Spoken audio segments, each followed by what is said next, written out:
ਇਹ ਦ੍ਰਿਸ਼ ਅਮਰੀਕਾ ਵਿੱਚ ਆਏ ਬਰਫੀਲੇ ਤੂਫਾਨ ਦਾ ਹੈ।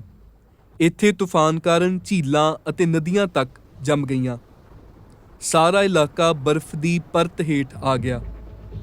ਇਸ ਤੂਫਾਨ ਨਾਲ ਮਿਸ਼ੀਗਨ, ਅਰਕਾਨਸਸ, ਮਿਸੀਸਿਪੀ, ਅਲਾਸਕਾ ਅਤੇ ਵਾਸ਼ਿੰਗਟਨ ਸਭ ਤੋਂ ਵੱਧ ਪ੍ਰਭਾਵਿਤ ਹੋਏ। ਇੱਥੋਂ ਦੇ ਕਈ ਇਲਾਕਿਆਂ ਵਿੱਚ ਤਾਪਮਾਨ -34 ਡਿਗਰੀ ਤੱਕ ਪਹੁੰਚ ਗਿਆ।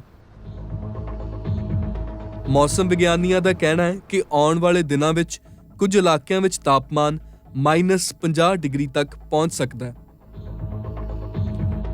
ਇਸ ਤੂਫਾਨ ਕਰਕੇ ਜਿੱਥੇ ਆਮ ਆਵਾਜਾਈ ਪ੍ਰਭਾਵਿਤ ਹੋਈ ਹੈ, ਉੱਥੇ ਹੀ ਇਸ ਤੂਫਾਨ ਕਾਰਨ ਅਮਰੀਕਾ ਵਿੱਚ 3000 ਤੋਂ ਵੱਧ ਫਲਾਈਟਾਂ ਰੱਦ ਕਰਨੀਆਂ ਪਈਆਂ। ਇਸ ਦੇ ਨਾਲ ਹੀ 25000 ਦੇ ਕਰੀਬ ਫਲਾਈਟਾਂ ਵਿੱਚ ਦੇਰੀ ਹੋਈ।